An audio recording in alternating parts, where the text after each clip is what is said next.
All right, guys. I know that's an amazing song from our freedom fighters in Tigray. And I know many of you have seen this, but first and foremost, let me say welcome to Cyber Power of Tigray. Today, I have among the talents young Tagaru, who are preparing for the Bay Area, San Francisco, back-to-back two-day protest this coming Friday and Saturday. Lula, welcome. Samhal, welcome. So Lula, I'm going to have you first go and introduce yourself to Cyber Power of Tigray, and we'll go to Samhal, and then we'll talk about what our plans are upcoming Friday and Saturday next week. Hi, everyone. My name is Lula, and I'm from the Bay Area, and I'm here representing the Bay Area Tagaru Youth Group.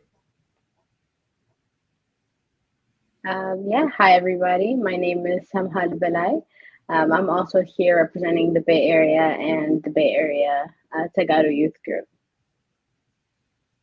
Welcome to both of you. I know that we've been talking in our Zoom meetings, and it's been obviously a lot of work.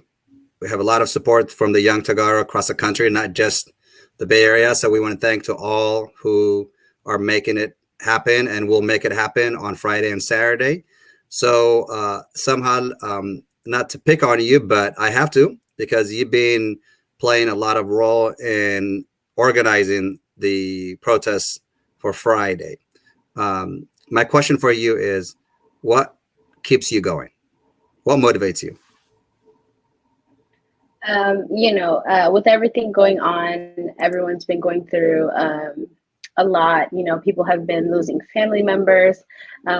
People have been, going through emotional distress, physical distress. And to me personally, just knowing that my family in Tigray are struggling, to know that my family in Tigray are suffering in the dark, to know that they don't have the reassurance that I have right now, to know that they don't have the freedom or the peace or the justice that they deserve.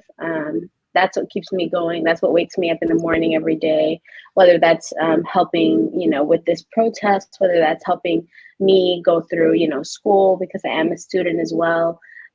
Whether that's, me just doing any of the work I do day to day. The thing that keeps me going is remembering the fact that, I am privileged to be here, and it's my job to be the voice for the voiceless, and I proudly take that job just as much as I think a lot of us do. Thank you. And it looks like we got Sam also is trying to join us, so I'm going to add her. We are just starting, so I don't know if she can see us, but hello, Samal, can you see us? Hi guys, I didn't know this was like a live. We are live. I'm at a graduation party. Let me step away. Okay. So I'm going to, Lula, why don't you go ahead, and also the question is the same to you. What's the motivation? I mean, and the reason I ask this question is I know it's kind of silly, but these are difficult times for many of us, all of us actually, from Tigray. But we haven't stopped the fight. We haven't stopped our standing for Tagaru, for Tigray. And I'm just curious, like, your thought process, to go through and to do what we do, and what keeps you going. Yeah, similarly to somehow, I think the main thing that keeps me going is my family. Because my parents have told me countless of stories of like when they were forced to go to Sudan as refugees, like during the Derg regime, and like out of like my whole family, we're the only ones that are here in America. So like all my cousins, my aunts, my aunties, my uncles, they're all like suffering back home. So it's only right that I have to use my privilege because they have no access to internet. We can't even call like our families that are in the villages. So it's like nobody is fighting for them. They can't be seen. So it's my duty and my job to like work day and night to make sure that their voices are being heard and that justice will be seen for them. Amen. Amen. So it looks like so we got to let somehow. Okay, so she's actually that's the other somehow from Denver, but let's see. For right now, oh, there she is. She's back. So can you guys hear me? Yes. Okay, so do you want me to answer the same question? Sure. I'm gonna. Are you able to adjust your camera sideways? Sideways? Yeah. You got. There we go. Yep. Yeah. Perfect. Go ahead.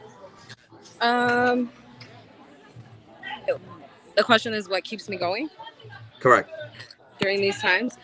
I think it's just knowing that history is always like on the side of like the oppressed people, and just like the resilience of our people constantly like throughout time. And like today, for example, I went to 2 graduation parties, and they're both Tigrayan, so it was like so hard for everyone to like celebrate and rally on. And then it's like one person got their doctorate, and it's like their family's back in Tigray, their parents are back in Tigray, and it's just like just to keep seeing like that strength, like it made me so happy, but it also made me very emotional and want to cry, because it's like I think like strength is the only thing that we've ever known. So like being weak is like never even been an option. So just the way that I constantly see my people rally on, come to a country where they don't even know the language or the customs, and not only adopt but do better, and like build a foundation, build a home, get a business, like do things that people who've been here their whole life can't even do. Like it's like superhero strength. So it's like inspirational, like you hear about people during slavery who were like creating these routes and doing all this stuff, and like there was never an end in sight, but it still didn't give people. It's so easy to give up, and we never give up. Like we're like all the odds are stacked against us, and the only thing we do is work even harder. So Amen. So yeah, I think it's just like knowing that we come from like this unbreakable spirit. Absolutely, absolutely. So somehow I'm going to come back to you, Sam. I'm gonna, if there's a way you can get into an area where we can't see your face much right now, you're like on a dark spot, and I could move, but it's just louder. gotcha. Okay, right there, you're like that's a good spot right there. Okay. Okay, so sorry guys. Um, I think we had a little bit miscommunication probably, but that's it works fine. Um, so somehow I'm gonna come back to you. Um, Obviously, to organize a movement like this, make it national protest to bring everybody from across the country. What are the challenges right now?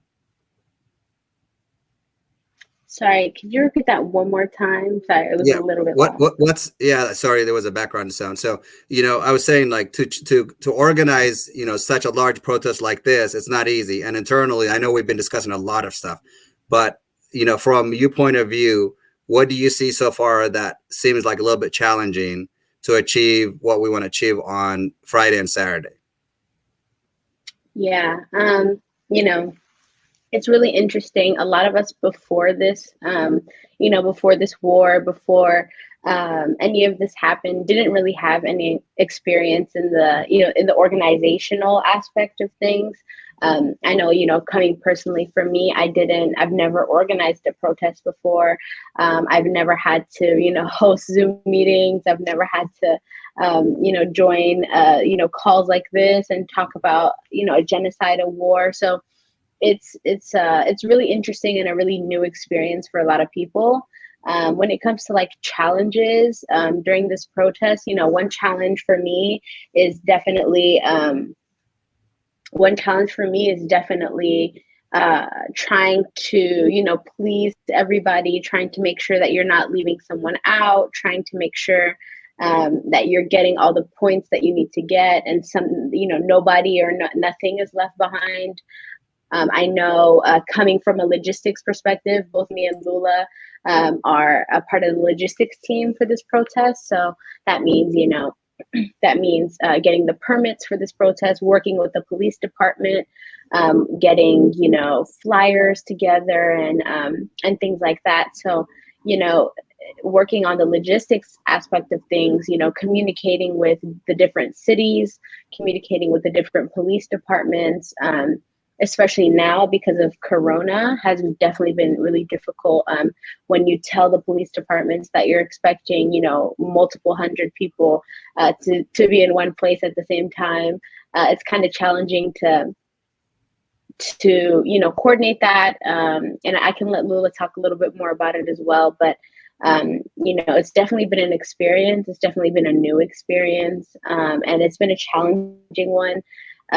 You know, a lot of times you don't know until you go through it. I've attended a national protest before that I personally wasn't an organizer in, but you don't really understand how much work and how much dedication a protest really takes until you plan it yourself, or until you see that for yourself. And it's been a challenging experience, but it's definitely been worth it to know that I'm fighting for my people in Tigray. And you are doing an amazing job, just so you know. So I promise, Lula, I'm gonna come back to you. I'm gonna go back to Sam real quick, and so I'm gonna have her just kind of cover what she needs to cover because she's at a graduation. So I don't want us to hold her any longer. So somehow I'm gonna give you an opportunity to kind of talk about the coming protests. What you've been doing. I have a few questions I want to ask you real quickly, and then we're gonna let you go enjoy your time with your friends real quick because we don't because I know you got graduation going on, so we don't want to hold you longer. Okay, sounds good. So you've been in every protest, most of the protests, in fact, that we chanted together. I came to know you obviously in a lot of the major cities that we travel to, from San Francisco to New York, DC. What is different about this coming day 200 of this genocide in the Bay Area for you? What is different? I Right. think is the reality of it, setting in that it's been 200 days. is kind of huge. Like, I don't think, like many of us, we thought, I honestly thought that DC, New York would probably be the last one, you know? But again, the fact that it's 200 days and that we've had like so many different media outlets report on it. And I just remember that was like the main initiative in the beginning. We're like, okay, if we could get, you know, CNN, if we could get the UN, if we could get all these people to recognize it, then we were like, we could save Tigray. So I think it's just setting in more now, like that the only people that are going to save our families in Tigray is us. So I feel like, you know, with all these protests that we've been to, we're just becoming more more organized and more more strategic, I guess is what it is. Like the Golden Gate Bridge is iconic, just like, you know, Hollywood is, just like the State Department is. So I think that, you know, we're just growing larger in numbers. And now we have like committees of people from numerous cities who have, you know, organized these other protests, and we're learning what works, what doesn't work, and how like we could be louder. Like I know in the last meeting that people were talking about, oh, okay, so if people get, you know, tired of chants, let's get noisemakers. Like we're just finding every single like outlet to just be louder for Tigray. And I think that more people are attending, and more people are like, you know, before it was like, I don't know if I could get off work, but now everyone's, you know, making it like an effort to, like, I know, for example, you've pretty much been to all of them. Like, you're like, no matter what, I'm going to be there. So I feel like more people are making it an effort, and it's almost like something that we're looking forward to, because for the cause, obviously, but we've formed a family. Like, you know, these people are my family now. Like, Absolutely. like you know, just so many people that I met through this, and I'm just like, okay. And now it's like not only a protest, but it's almost like a family reunion. Like we need the morale. Like we need this for our spirits. Like it's like the silver lining, like we've all been saying. Absolutely. So before you go, why do we have so many young Tagaro women fighting around? I'm literally I don't mean like question you guys, but it you know, so I'm a father of two daughters. Some of you guys saw the Facebook post that I made with my daughter. She got her hair braided over the weekend, and she had to have the Tigray flag behind her. Wow. But you know, and she's been at several of the protests actually with me. But I guess again, my question for you before you go is, why do we have so many young Tagar women fighting in this movement? I mean, I don't even think it's necessarily this movement. I think with all movements, like anytime the women get involved, like the women are the backbone of everything in life, you know. Like I hate to say it, but women are stronger That's than reality. men. You don't have to hate to say it. That's the reality of it. But Yep. yeah, I just think that I don't want to say that the men are not fighting. Like that's not what it is. But I feel like women lead most movements, whether it's behind the scenes and not front line with it. So maybe it's just, you know, more evident now because we're so front line with it. But yeah, anytime where like, you know, women have to get involved, or, you know, they lead the movement, like, you know, that there's problems. Well, and so here's the reason why I'm asking that question, because, you know, again, to go back, like you and I have run into each other in a lot of the protests. I've been in like nearly in most of the major protests. Actually, I have not yet missed the major protests across the U.S. With that, I'm only asking you that because what I'm seeing on the ground, what I'm seeing behind the scene. For example, in the Bay Area organizing that we're doing right now, if I'm not mistaken, there are 45 or so of us in that group. And, you know, it's amazing, but there's not enough male in that group. And so for me, I just want you to know, like, I'm so proud to my, you know, my Tagar woman.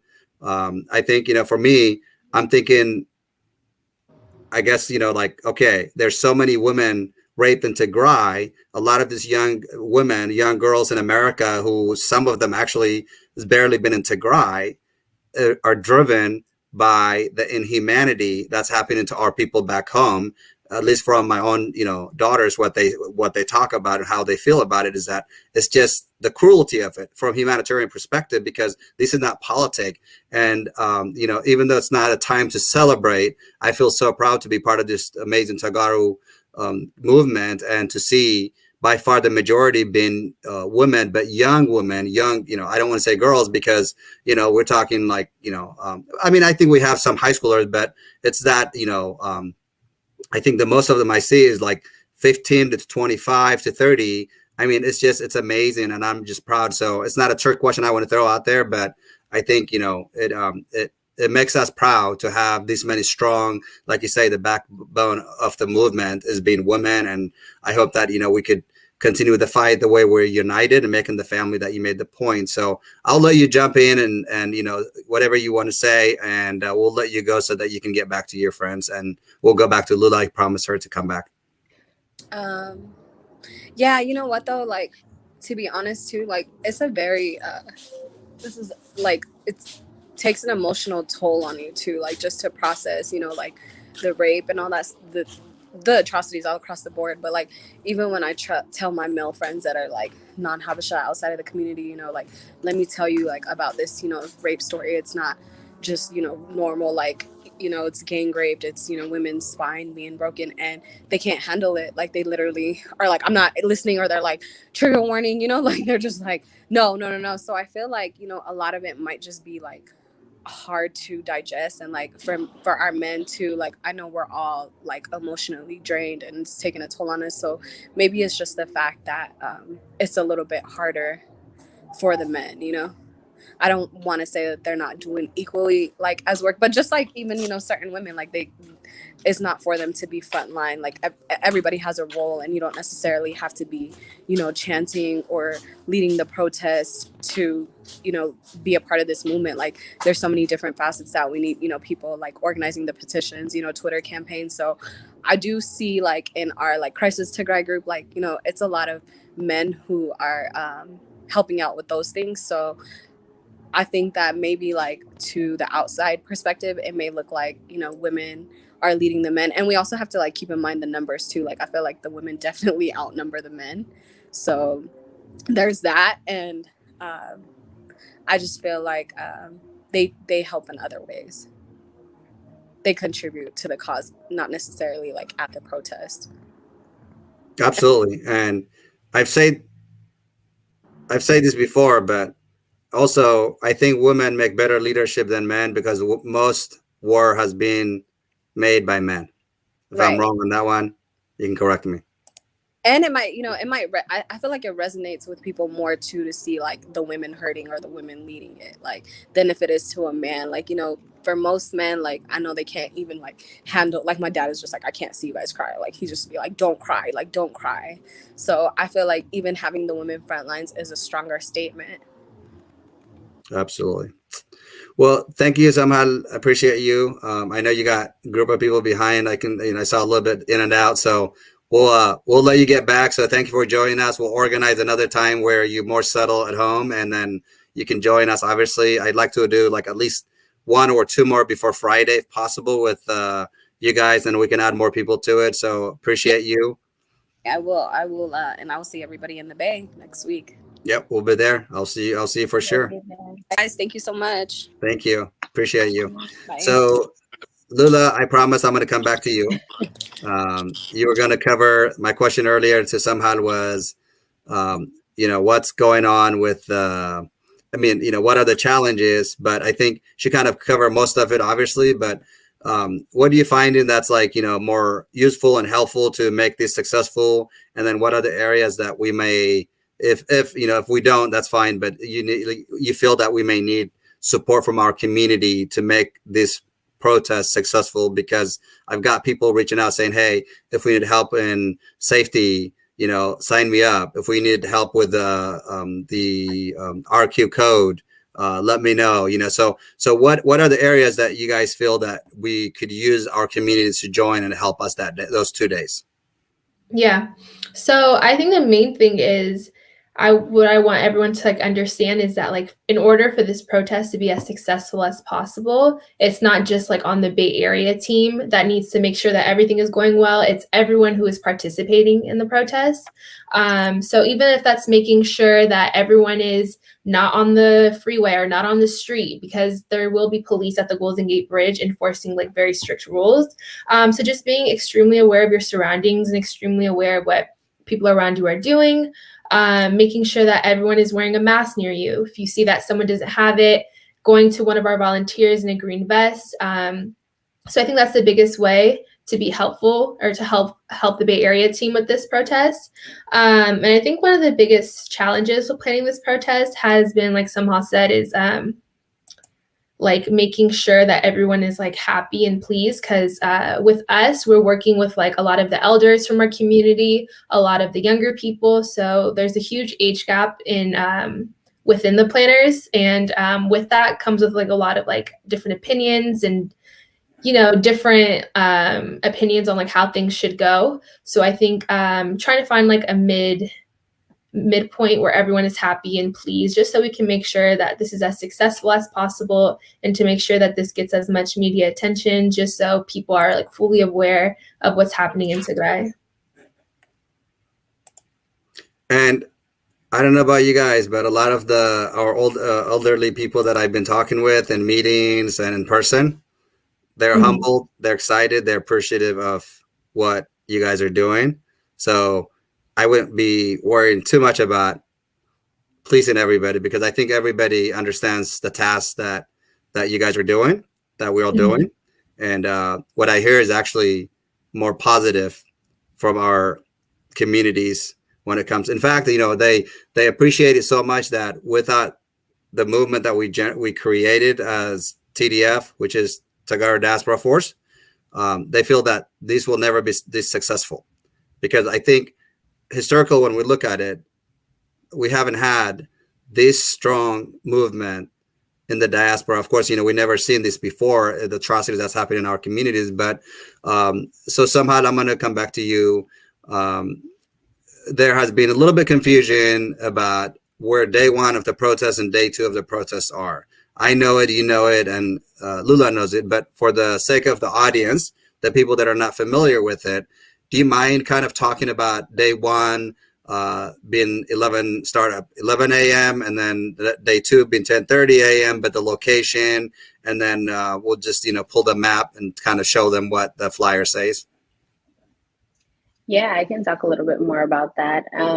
So for our first day will be in Sacramento. Excuse me. Our first day will be in San Francisco. There was a confusion on our first flyer. We mentioned that the first day would be in Oakland and Berkeley, and our second day would be at the Golden Gate Bridge in San Francisco. However, because of certain setbacks, we did have to change the first day to San Francisco, which means that for Bay Area's national protest, both days will be in San Francisco. So on Friday, we will be in the streets of San Francisco. We're going to be beginning at 11 a.m. at Dolores Park.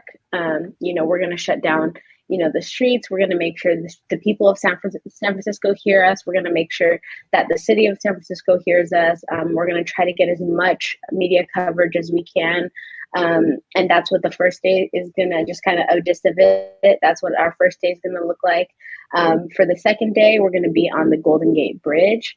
We're going to start at Crissy Fields, which is a park near the Golden Gate Bridge. After that, we are going to make our way from Crissy Fields onto the Golden Gate Bridge. As you all know, the Golden Gate Bridge is a very historical landmark, and it has been home to many, many revolutions and revolutionary movements.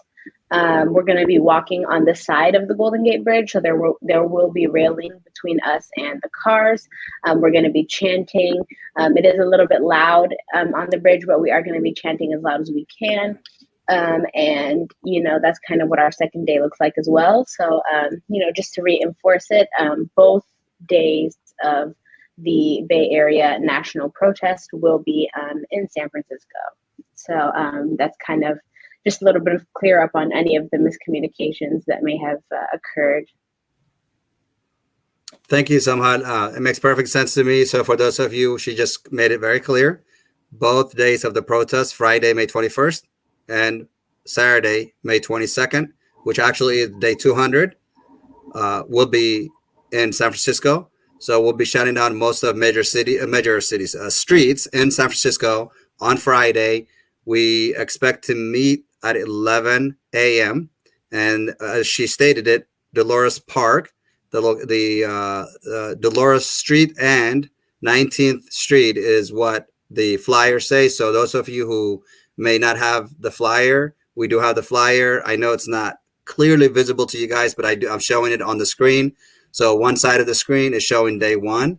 Day 2 is the big one. That is the Christie Field, 1199 East Beach, San Francisco. And we are asking people to show up at 10:30 a.m. We need to be ready and to cross over the bridge. We're allowed to have 2-hour window to cross the Golden Gate Bridge, starting at 12 o'clock, and then cross back from one end to the other by 2 o'clock. And as Sam had mentioned, there will be law enforcement escorting and helping us out. They know that we are the most peaceful protesters, obviously, and we expect to keep it the same. I want to give Lula a chance to you. Do you have anything to add as far as the location, the planning for those 2 days to make sure that we got you in? And I'm talking about it too, by the way. So because I'm part of this group, we're working together. So that's kind of why I'm also doing some of the coverage and discussion, because we do talk about this in our Zoom meetings and whatnot. Yeah, I just want to reiterate the importance that we are recommending that you guys do not drive to both locations, because San Francisco is like a large city, similarly to New York City.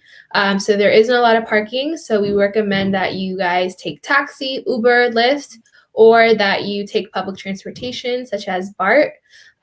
We will also like to say that for day 2 on the Golden Gate Bridge, we are not allowed to have any flags or any banners.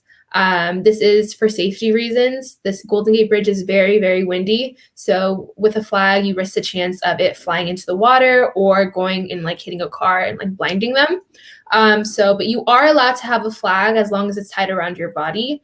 But you cannot have it on a big pole. And we will be like going around making sure, because this can get us in trouble with like the law enforcement that will be present.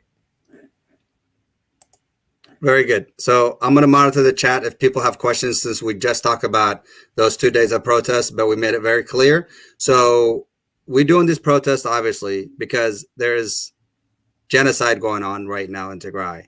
Now, are you guys ready? Something that I was going to share with our group on our next meeting, but I have to announce it here today, what we're doing as far as the overhead goes for day 200.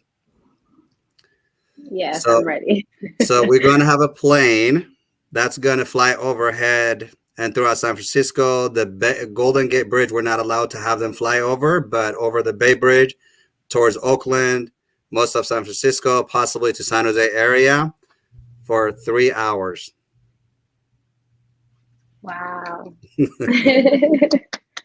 So that's amazing. We just made that deal over the weekend, and they will have a super large size Tigray flag. They will make the sign that says 200 days of hashtag Tigray Genocide. They will be flying 1,000 feet above us when it comes to land. Over the water, they will be flying lower. There's a possibility that we asked the gentleman who's helping us to reach out to the local media to see if they can bring their chopper out and fly next to them so they can take up videos and photos up close with them. So we making this, it's a teamwork. It's not a secretive, it's a teamwork. So 3 hour, we'll have the chopper flying over throughout the Bay Area. So for those of you who are listening, this young lady, they are working endless hours, and we, the Tagaro community around the U.S., are working together. So this announcement I'm making, the 3 hour plane, it does cost money, but we have the community helping us to pay for it. So some of the funding that we're raising as a group with the committee, we're not going to touch that money. Friday I had the Zoom meeting. I was blessed enough to have enough people to contribute, and then we have people in San Jose, throughout the Bay Area, helping out as well. But it was actually people from most of the West Coast, not just from the Bay Area, but throughout the West Coast, from other states like Oregon, Washington, and Nevada, and Colorado. So our communities are rising and coming together. So yay, hey, we're going to make it happen. For 3 hours, we'll have a plane basically to show the world that the genocide has to stop. With that, I think I want to hear what your thoughts are on that. Somehow I'll let you go. Yeah, I mean, that's amazing. It just goes to show how hard everyone has been working. And when it comes to this protest specifically, this is one of the first times that I've seen so many people come together and work on something so passionately, work on something so, with so much dedication. Even, people from out of state are treating this, as if this was their home state, treating this as if they are the ones, who are hosting this protest and showing the same amount of dedication as the people from the Bay. Our Bay Area Tigray community has been amazing in supporting us, whether that's financially or just in general with anything that they can do. And I do want to give a shout out to our Bay Area Tigray community. But with this chopper, and with this banner that's going to be shown in the sky, that's amazing. A lot of people are going to see it. We're going to get a lot of coverage. And thank you to everyone who made that happen. Thank you to everyone who took it upon themselves to go ahead and do that. It just shows that Tigray has people. Tigray Savaloa. We are working hard. We're working together, and at the end of the day, it's anything for Tigray. And I see that with every single person who has been working for this protest, but also for every other event, every other demonstration that we've planned as well. So this is just another piece to all of the hard work that everyone has been putting in, all of the dedication that people have been showing, and it amazes me and it makes me proud to say that I'm Tigray too. Absolutely. And I don't need to clarify what you said, because the amazing thing is, when we ask Tagaru to rise up, they rise up. When we ask Tagaru to fund something, they fund it. When we say to Tagaru, hey, you got to help this person or this organization or this movement, they make it happen. They don't complain. We just come together. It's just naturally, like, we're the most gifted, kind, loving people that on this earth. I'm not gonna I have every right to brag about our kindness, our community, especially our elderly. When it comes fundraiser, when it comes supporting financially, they're amazing. And that's why the combination makes us the best, because the young generation knows how to organize, how to do the grassroots, how to tweet, how to do all this. And then our older generation, they know how to just diplomatic, the fundings and all this. That's why I'm just so blessed. But one person corrected me. I did not mention Dallas, Texas. We have a strong supporters from Dallas. For those of you who may not heard Danny from Dallas, he's been mixed up with me. So people, when they see him, they call him Mickey. And then when they see us together, they ask us if we're twins. He's been an amazing, but more people from Dallas have contributed financially, and they've been helping us a lot. And throughout the country, I don't want to get myself in trouble. So we have an amazing community throughout the U.S. that has been helping us. So thank you to all my Tagaru brothers and sisters. Lula, I got to come back to you, with this plane. I don't want to brag about it, but hey, look. We were talking about 1 hour. You couldn't know. I have to recognize and I have to appreciate him from San Jose.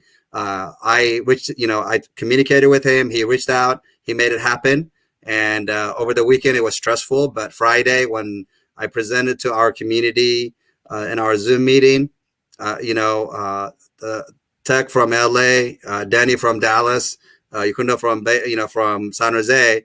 He's like, hey, I've already have $750 raised, and he's like, I can cover the first hour or the first plane, but we're thinking to have two. And we actually had 2 planes planned out, and then we found out over this weekend the second plane is no longer available, which is actually why we rechanged the plan. Ended up costing us more money, obviously, for 3 hours. But hey, we were going to have 2 planes for 1 hour. Now we're making 3 planes for 3 full hours. So it's going to be exciting. Lula, I want to give you an opportunity to share your thought process on that. Yeah, no, I think that just goes to show how our people are willing to do any and everything. I would also like to point out that it just shows our consistency. This has been going on for over 193 days, and our people haven't stopped working, like not even once. And like this is a very big deal because the Bay Area is home to Facebook, Twitter, Instagram. So we have a lot of important people here. We're also home to the free speech movement, the Black Panther Party. So we have a lot of important activists. So having a banner like this flying around has the potential to reach a lot of important people and people who can help spread our message and help bring attention to our fight. So I'm very appreciative for this. It just goes to show all the hard work, and I know it'll reach a lot of people. Absolutely. And I'll be quick on this one, but the guy who was helping us to make it happen, he say, am I making Ethiopian flag? And I told him, I say, absolutely not. Definitely and not. I said, could you please not ever mention the word Ethiopia even at all? He's like, oh my gosh, am I stepping into like some kind of a political hot mess? I say, beyond that. They are killing my people in Tigray. So you're going to actually put together a Tigray flag. And, so then he was like amazing. He's American, of course. And he immediately jumped on, we were teleconferencing with him and he Googled and looked up Tigray. And then he immediately say, I am so sorry for you guys' losses. I had no idea. So just even in our discussion to make this plan happen, this guy actually took a moment to Google Tigray and to find out the atrocity that's happening in Tigray. So which is actually why, then when we ask him, hey, would you be willing to reach out to the local media and see if they can bring their choppers out? And he said, I can't promise they will be there, but I will promise you, given what I'm seeing, I will reach out to them. And he said, often, unless there's a major breaking news at the local level, when they see us fly, he said they actually almost do it automatically because the flyer is going to be so big on the plane that they will know like something big is happening at the local level. So, you guys doing a lot of hard work. We are stepping in as well. So I got the walkie-talkies somehow. So we're gonna get the show going that day. So we got each other's back. Yeah, if I can add, I feel like that's why it's so important to because the UN, BBC, CNN, they all know like what's happening in Tigray. But I think that's why it's important to make sure that like the everyday people know about it, because like with their voices, like the voice of the people is like very powerful. So to have their voices included with ours can I feel like can bring real change. Absolutely. Yeah, I agree. So, and of course, we have a purpose, we have a reason for everything that we're doing, right? So this is from yesterday. We know what's happening in Tigray, but there are many people still out there. The reason we do it in the Bay Area is we're trying to reach out to the grassroots. But for the viewers who's trying to understand, trying to process, even for some of our older Tagaro community, they're wondering why Bay Area. One of you helped me jump in, but before I go into the details of this and ask you guys some question, like Bay Area, obviously there is many things that we can talk about, but somehow why don't you go and then Lula, you can fill in whatever she doesn't cover, if you don't mind. Yeah, the purpose of this protest is definitely to shed light on all of the atrocities that have been happening during this genocidal war on Tigray. Just from this, we see, over 60,000 Tigrayans have fled Tigray due to this conflict and are now currently living in, camps in Sudan. We also see that these camps are, these camps are falling apart. These tents and these residential areas are falling apart because of, the rainy season is here and people weren't prepared. And you see that our people are struggling to even find refuge in the camps. We see, the number of civilians that were killed in Tigray, raising by thousands every day. You see our women and our children being raped. You see the Ethiopian government and the Eritrean government using rape and hunger as war crimes. Our schools, our hospitals, our universities have been looted, and nothing has been left. Outside of Tigray, you see our fellow Tagaro and Tigrayans being ethnically profiled, being targeted for being from Tigray. We see, we see like us, people who are living in, outside countries who are unable to reach any of their family members at the moment. Especially people who have family in rural areas, places that are not the capital city. Almost 5.2 million people are in need of emergency food and health assistance. This is just some of the things that Tigray has been going through since this genocidal war started. And that's what our fight is against. Our fight is against, the Ethiopian and Eritrean governments and the multiple different foreign troops and forces that are fighting against Tigray. That's what our fight is against. And, the withdrawal of all Eritrean troops and Amhara regional security forces and Ethiopian troops, the removal of all of that from Tigray. We're fighting for an independent investigation to happen in Tigray, to see all these atrocities that have been happening, and for us to, make sure that we shed light on that. And it's crazy and it's horrible that we even have to scream for 193 days of genocide.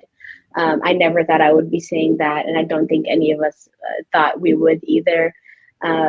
But we're here, and our fight is to end that. Our fight is to make sure that it doesn't last another day, because it's already 200 days too long. Thank you so much. Lula, I'm going to let you add into that, and I'm going to go back to that screen, obviously, but somebody just commented saying, hey, show the Ethiopian soldiers killing Tigrayan. I just showed that briefly, but Lula, I'm going to give you an opportunity. As you can see on this chart, actually, this was made yesterday, so we are one day on the number of days. Today is 193 days, not 192 days, but the rest of it are the fact that, that has been verified. So we have over 150 estimated deaths in Tigray, more than 2.2 million displaced, over 63,000 refugees in Sudan, nearly 30%, almost 27%, which is nearly 30% of the refugees in Sudan are children. Some had mentioned the refugee camp, actually, it rained last week. The tents completely was destroyed. The area where they were sleeping was completely flooded.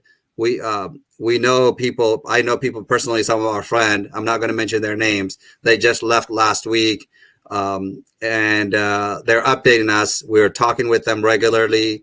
The videos and photos that they're sending is like very sad, which is actually again why we fight. And so, but I want to give you an opportunity to kind of fill in on areas that what's happening in Tigray, and what the world community lack of action means to Tigrayans in Tigray. Yeah, so I think the scary thing about this is a lot of these numbers that we're looking at have been like conservatively estimated, since 80% of Tigray is still inaccessible. So it's like the numbers that we see, like 5.2 million, it's probably way worse. And Tigray's population is only 7 million. So to see that 5.2 million people like are in need of humanitarian aid just goes to show that this has the potential to completely wipe out our people. So I'm like, the reason why we're protesting is so people can actually realize the severity of the humanitarian crisis that's happening in Tigray, and the lack of action from like the UN and the US government.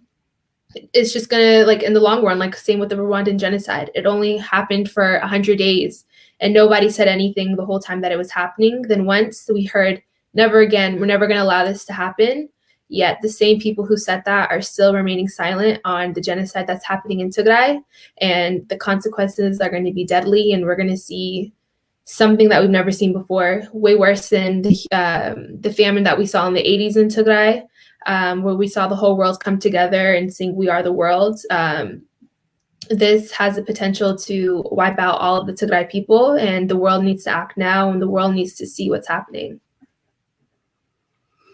So a couple of the photos that I showed here are soldiers being cruel to individuals in Tigray. It really pisses me off because they're coward, they're animal. I think animal actually are more kinder than these people, and these are the Amhara. And so sometimes people get upset with me when I sing, when I just call it the way I see it. When you see this cruelty, there's another picture. They literally killed a guy. They flipped him off with their middle fingers after they killed him, feeling good killing someone from Tigray, and they completely remove his brain. And people are like asking me to show that. I think that's too graphic for me to do that to some of our viewers, but to talk the graphic nature of it, you guys as young Tagaro, when I was asking earlier, what motivates you? What motivates me is when I see this kind of atrocity, I often say, I wish I was on the ground to help my people to fight, but I know I'm just one. But I think, when I multiply myself with you guys and many of the Tagaro in the diaspora, we are doing our part, but we have to continue this fight. But America is too slow to react. Because you mentioned Rwanda, 100 days, 800,000 people were massacred. Tigray, we're talking about 200 days of genocide in actually an exact 7 days from today. How do we even comprehend when this sort of atrocity are still happening to our people?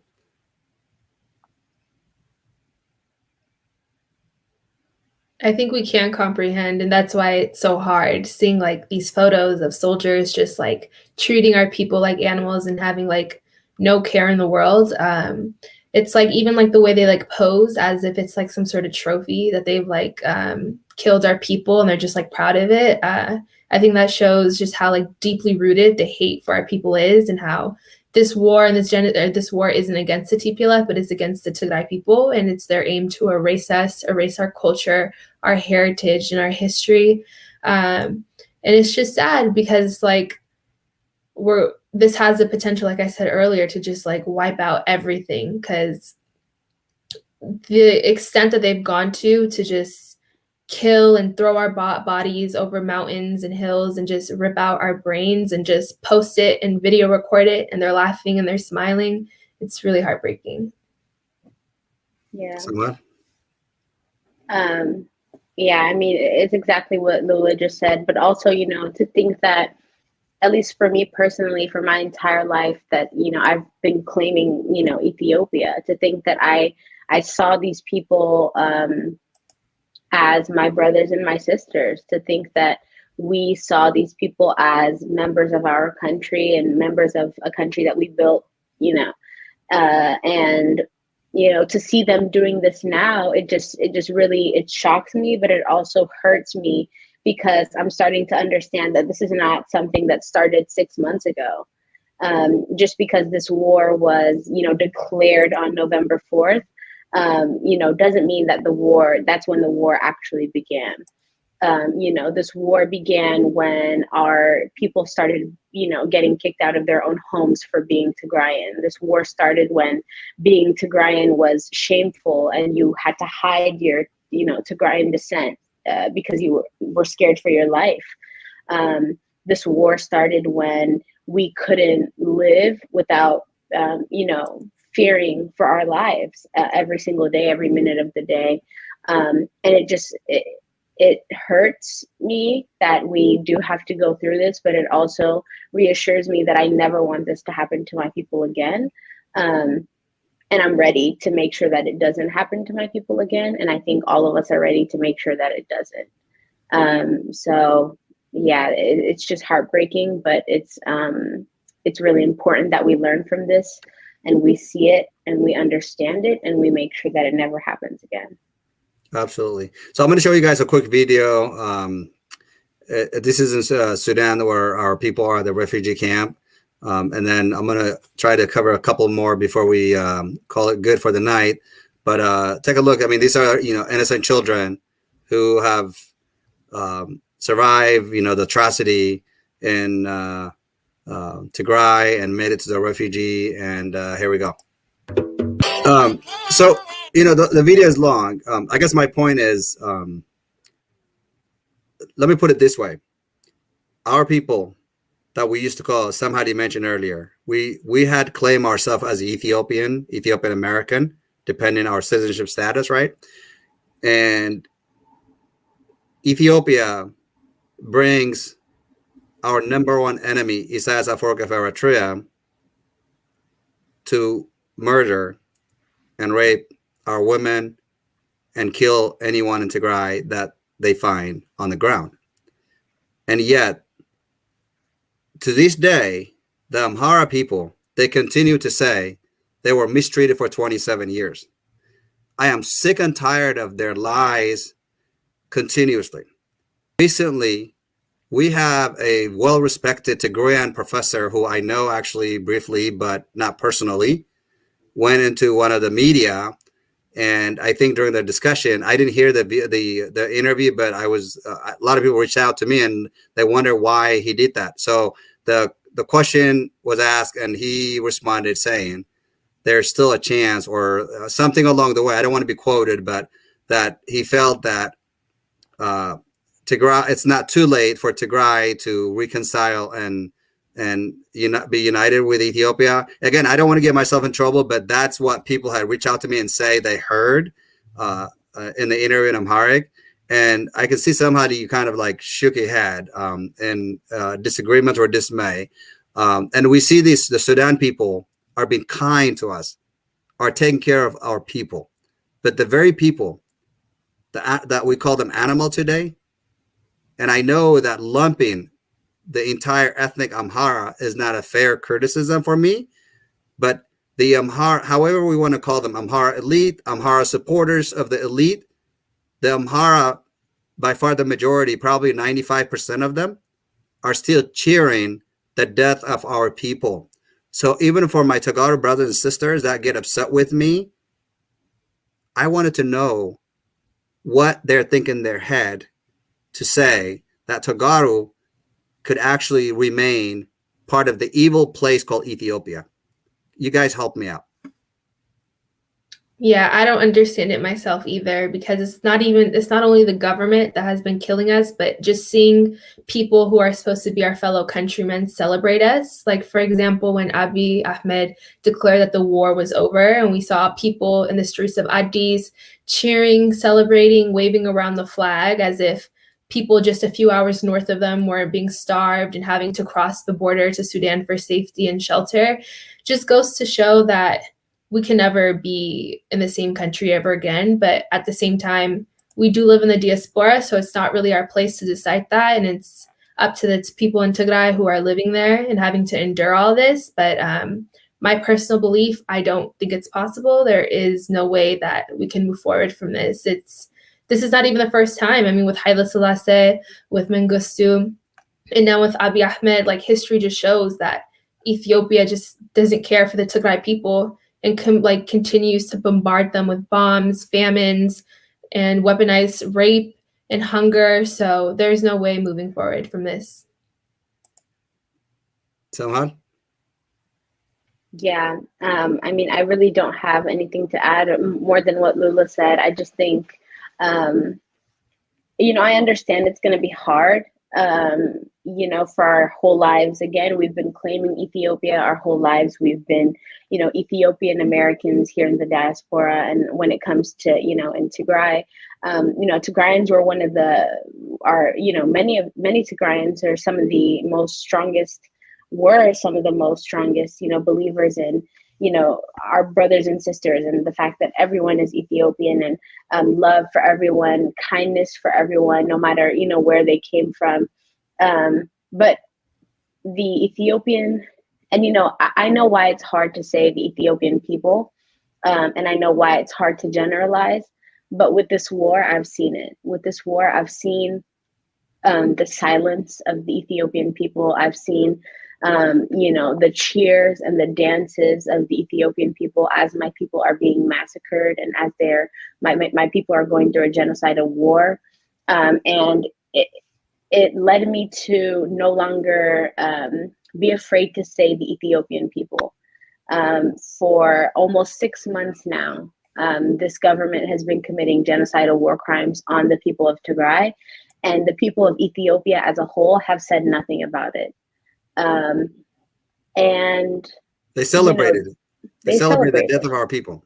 Exactly. And you even hear stories about they were celebrating so much that someone shot a bullet into the air and the bullet came back down and killed one of their own people, because they were so happy that they got the news that Debretsion died or something like that, and that shocks me, and it hurts. But again, it goes to show that this is not something we can go through again. Our people cannot go through this again. My fight is to make sure that this is the last time that the Tigray people, the people of Tigray, and the country, the place of Tigray, never goes through this again. And that's also one of the goals of this protest as well, is to make sure that we get as much coverage as possible, to make sure that we stand up against our oppressor. And the power is always in the people. This protest is focused on the people. This protest, Bay Area's national 2-day protest is focused on getting the people involved, getting the everyday citizens of America involved, and making sure that they understand just as much as we understand how serious this war is, and making sure that they know that we are here to fight so that this does not happen again, because we've seen it again, like Lulu said. We've seen it with Haile Selassie. We've seen it with Mengistu. We're seeing it now with Abiy Ahmed. We cannot see it with anyone else. After this, it should be rebuilding Tigray. It should be strengthening Tigray. It should be strengthening the people of Tigray, and that's all I want to focus on after this. So our fight is to end this, but to also make sure that it never happens again. And that's also, one of the goals of this protest, and one of our main goals of this protest as well. Absolutely. And I will say, and thank you, Samhan, with what Lila said, it's, yes, both of you actually, it's hard to generalize any accusation, but this is not accusation. This is the reality that we're living through. Our people, my people in Tigray, they're taking out their brain. And what did the Amhara and the diaspora do when they see that? They celebrate it. Like when we butcher animals, we butcher them with dignity even. These are human beings. And, yes, I don't want to blame the Amhara farmers somewhere in the countryside in Ethiopia have no idea what's happening in Tigray.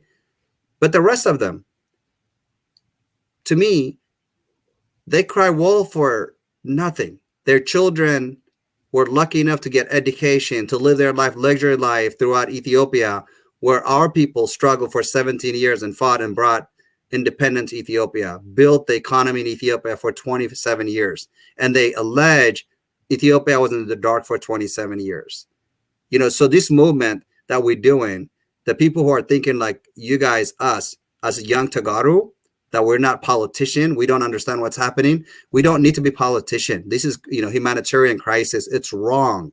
It's more than wrong. So for us to speak for the injustice, for the atrocity of our people, and for Tagaru, see, when the Amhara try to counter us, I don't mind that. When the Hagda from Eritrea try to counter us, I understand that. I just want Tagaru to make a decision. They're either in it 100% or they just become banda, and they don't need to be like dealing with me, with you guys, or with any Tagaru, because we don't need to deal with Ethiopia anymore. We need to deal with Ethiopia as number one enemy of Tigray. I mean, it's pure and simple. And I say this, Amhara is the number one enemy who opened door for Eritrea to come in and create the atrocity that's been created in Ethiopia. What's really interesting is I thought the Oromo, being the largest population in Ethiopia, were mad at us for not having more power within the federal system in Ethiopia. But it's really interesting. The Oromo communities actually in the diaspora and back at home are speaking with us. In fact, In the Oromia region, Tagaru are being encouraged to speak in Tigrinya to avoid potential conflict, being getting confused or mixed up with Amhara tribe. So Ethiopia is dismantled as we speak. The Oromos are fighting Amhara. The Beshangul Gamaz is fighting the Amhara. The Afar, they don't have the strength yet, but when they get stronger, that's what's going to happen. And the Amhara cannot align with Eritrea because you know what? Tigray is right there. So they have no border with Eritrea. And you know what? The Eritrean people, it goes the same thing what I say with Amhara farmers and whatnot. Majority of Eritreans who are farmers have no idea what's happening in Tigray. But those who are forced in the camp to be fighting in Tigray, I don't understand. Even those Eritreans, I know people call them Hegdef and whatnot. At the end of the day, they are cruel Eritreans coming to Tigray, to the very people that some of them probably are related to kill them the way they killed them. And I don't know about you guys, but Isaias is like, getting like pretty wealthy now because inventory in Eritrea now is pretty good. These are some of the stolen goods from Tigray. I mean, I'm trying, so, but what are they going to use it to cook with? They steal all the pots and pans, to take it to Eritrea. And what food are they going to cook it with? I mean, I know they're stealing the aid that's coming to Tigray, but when that dries out, what food are they going to use to cook it? How embarrassing is it for Eritrea to have Isaias in power and to send these coward thieves to Tigray and to come back with this?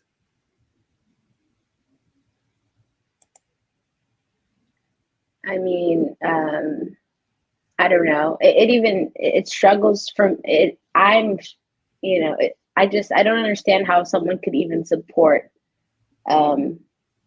somebody like Isaias Afwerki. I mean, I don't know. It's really interesting, and it's so horrible, the fact that they would stand by a man who not only has done nothing for his own people, but has been going into another country and doing even worse to, people who are not even, not his people. To think that a foreign enemy has been allowed to enter Tigray and commit these atrocities, and the citizens of that country have said nothing about it and are completely okay with it, that doesn't sit right with me. It never has, it never will. And it just troubles me. I can't even think of any reason why we would even support a man like that. I can't think of a reason why a man like that was given this situation, an advantage in this situation.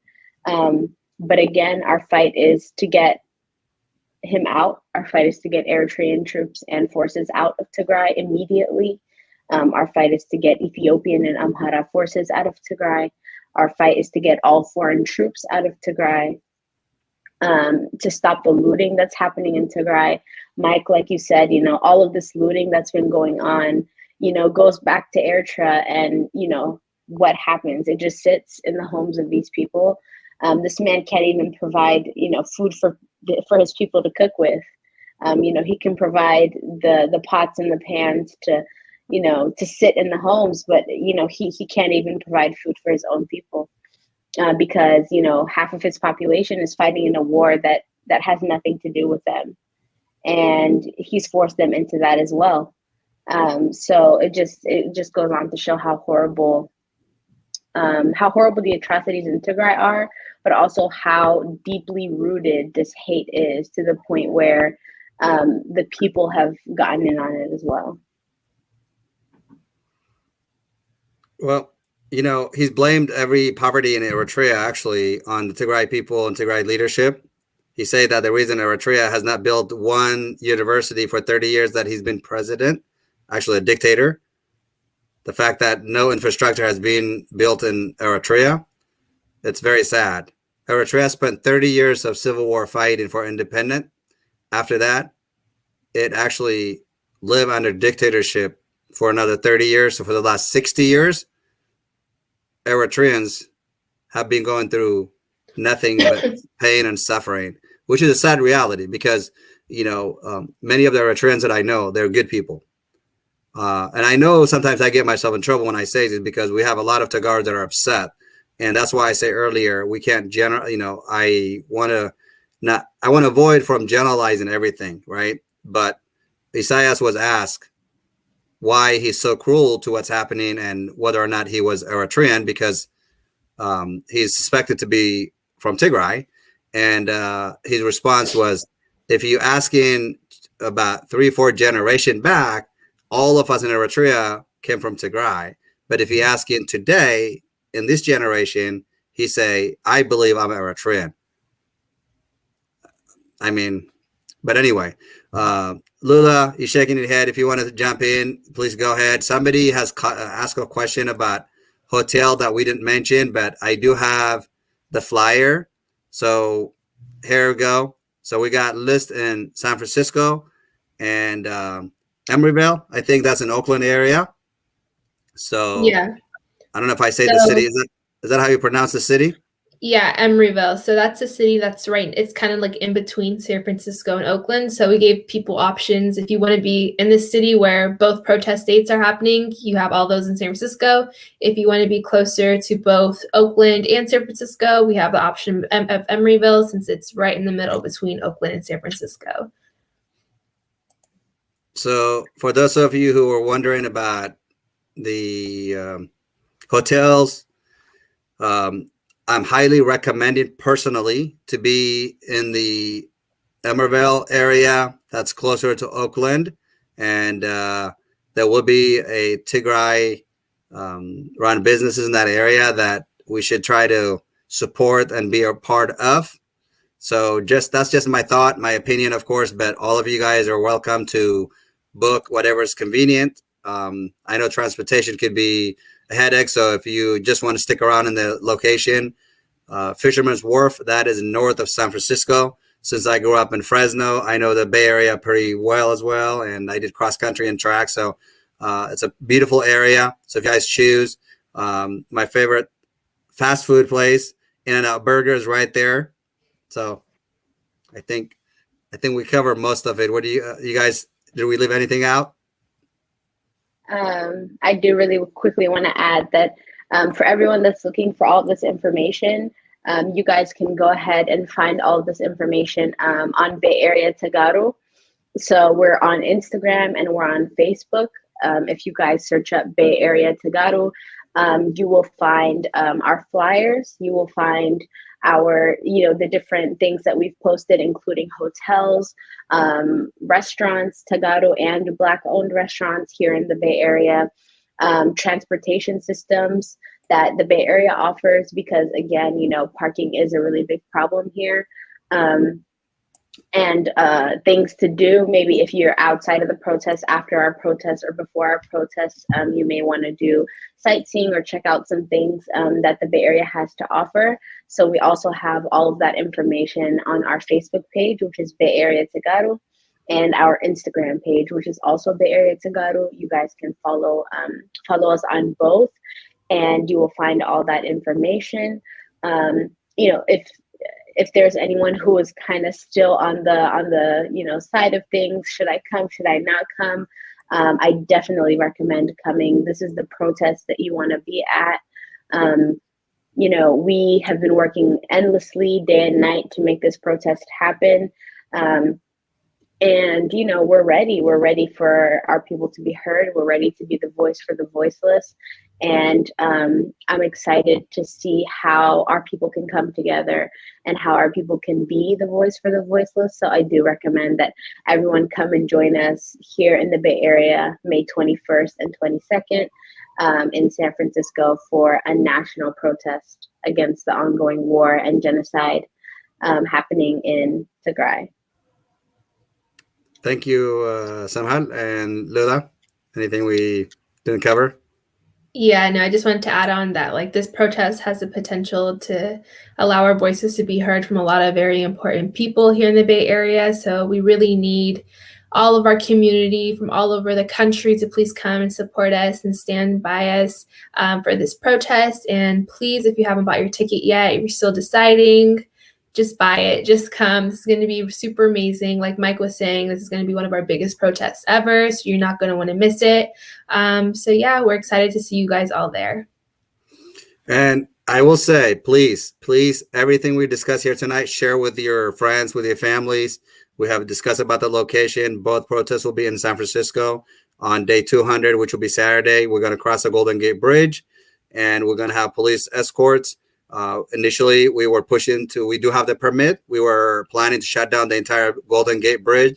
To clarify for our brothers and sisters, the police have instructed us that we have to live like space that's open for vehicles. So it will not be entirely shut down, but we will make history, becoming the first Tagaro Americans and Tagaros and whatnot to cross the Golden Gate Bridge.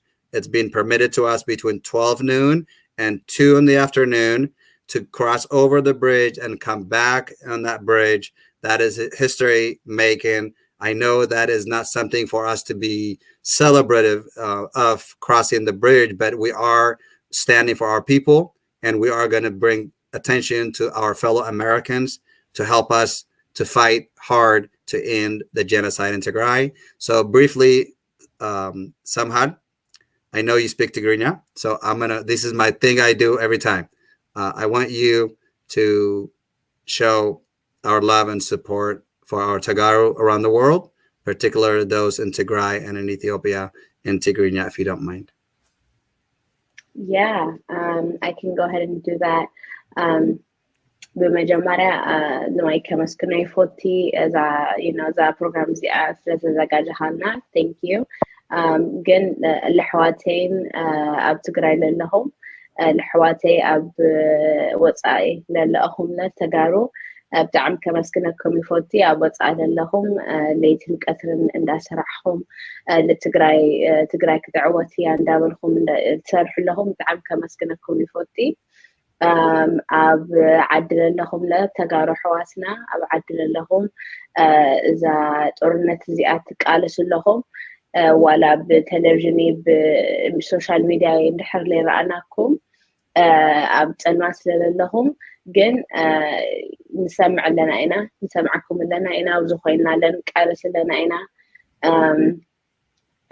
ኢና ፍትሒ ክመፀና እዩ ትግራይ ትዕወት እያ ዘይቀሪ ነገር እዩ ኣብዚ ኮይና ግን ኣይነቋርፅን ቃልስና ክቐፅል እዩ ትግራይ ስክዓ ትዕወት በባኹም ስራሕ ኣለዎ ግፍዕን ፅልእን ንቃለሶ ኢና ኣብዚ ኮይና ማኡ ለለኹም ትሰርሑ ኣለኹም ኢኹም ብጣዕሚ ኢና ነመስግነኩም ብጣዕሚ ኢና ንፈትወኩም ኣብዚ ኣብ ወፃኢ ኣብ ኣሜሪካ ኣብ ዩሮፕ ኣብ ኣስትራልያ ለለኹም ብጣዕሚ ኣብ ወፃኢ ኩሉ ኣብ ወፃኢ ዘለኹም ብጣዕሚ ኢና ነመስግነኩም ቃልስና ክቐፅል እዩ ትግራይ ስክዓ ትዕወት ትግራይ ትዕወት እያ ትግራይ ትስዕር እያ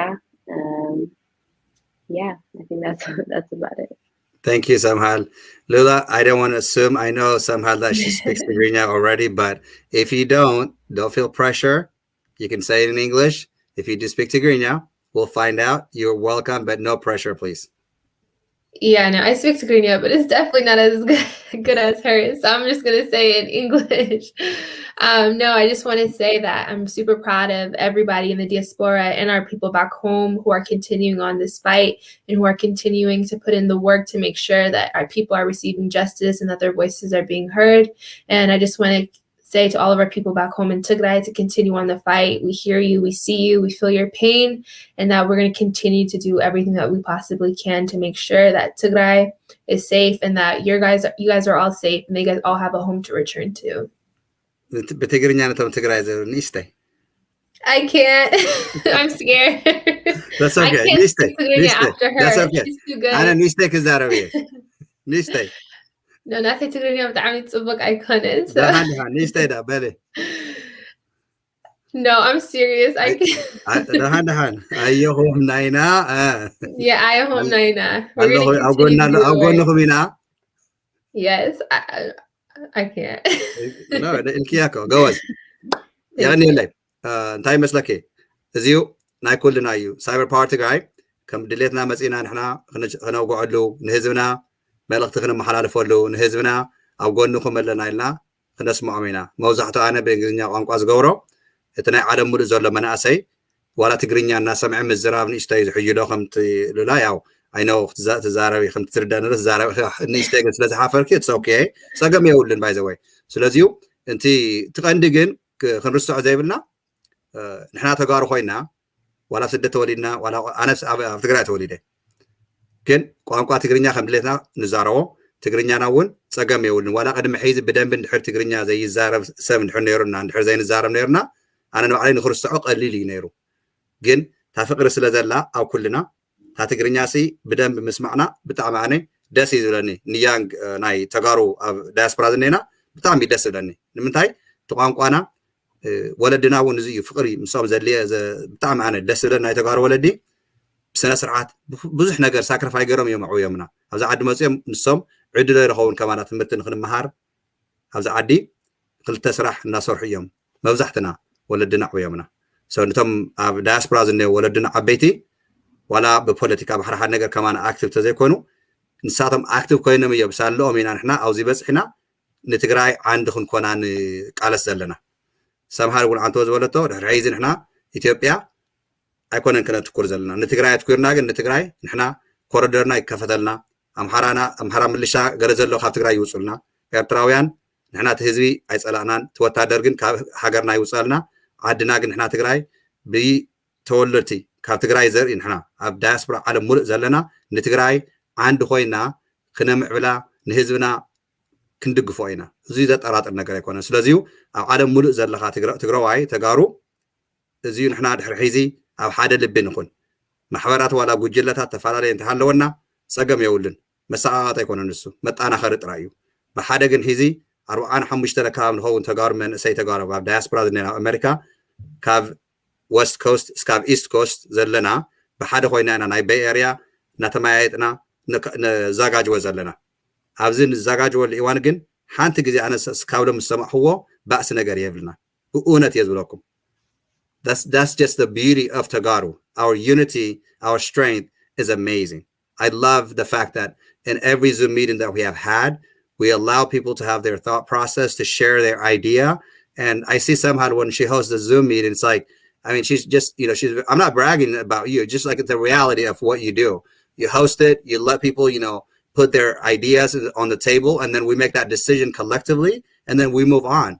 That's a blessing. We're blessed to have our families to raise us the way they did. And when we go out protest, we are non-violent protesters to bring awareness to Americans to end the genocide in Tigray. So Adam zerlokum hwatna tagaru tihmamkum hmamna ayu ክትነውዑ ተለኹም ምሳኹም ኢና ንነብዕ ምንባዕ ማለት ድማ ዓይንና ጥብጡብ ስለ ዘበለ ማ ኣይኮነን ንሓርቆ ንናደዶ ዘለና ተጋሩ ኣብ ሓደ መስመርና ዘለና ኣብዚ እናወልኩ ኣብ ትግራይ ዘለኹም ተጋሩ ቀሪባ እያ ጀጋን ኣሕዋትና ነቶም ፀላእቲ እናረገፅዎም እናንቀጥቀጥዎም እናህደሞም እዮም ዘለው ሒዚ ግን ንሕና ማሕበር ናብ ሓደ መስመር ክንከውን ከም ዘለና ሙሉእ ኣብ ትግራይ ዝነኹም ኣብ ኢትዮጵያ ዘለኹም ተጋሩ ትግፍዑ ዘለኹም ግፍዕታት መፅሒኩም ክንደይ ትሳቀዩ ዘለኹም ክወግሐልኩም ይፅባሕ ክንቃለስ ኢና ብንኣኻትኩም ዋላ ቃልሲ መይዳ ኸይና ንሕና ካላሽን ሒዝና ውግእ እንተተባሂሉ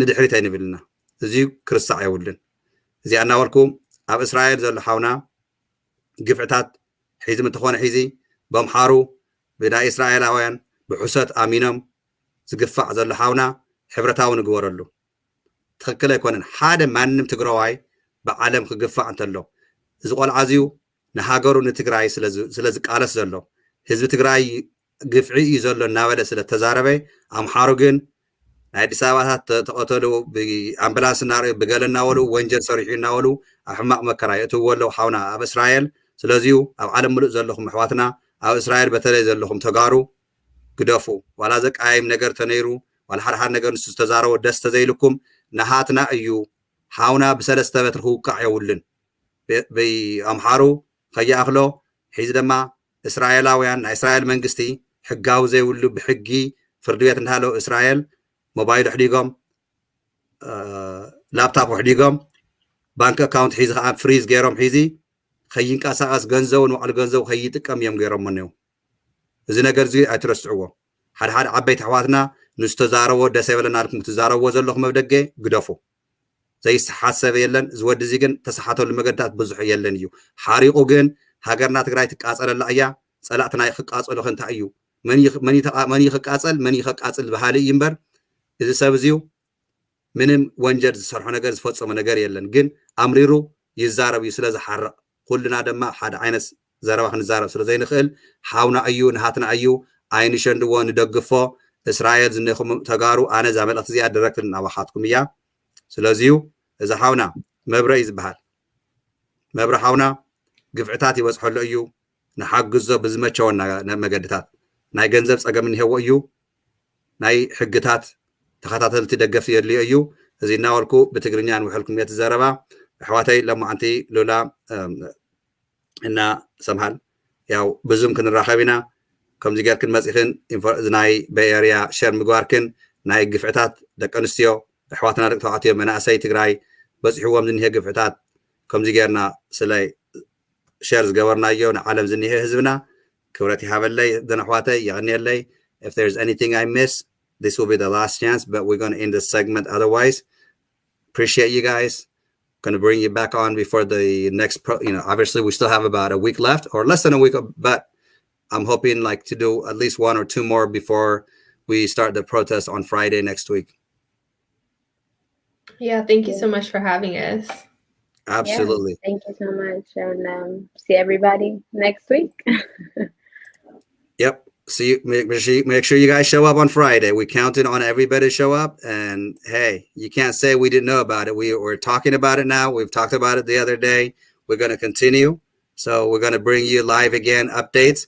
And hey, these are the heroes that's going to prevail, help Tigray to prevail from the atrocity that's happening. So I know many of you get heard it, but we're going to end the segment with this. I'll play for a few minutes and then end the segment that way.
Good night, everyone. Thank you so much. Appreciate you.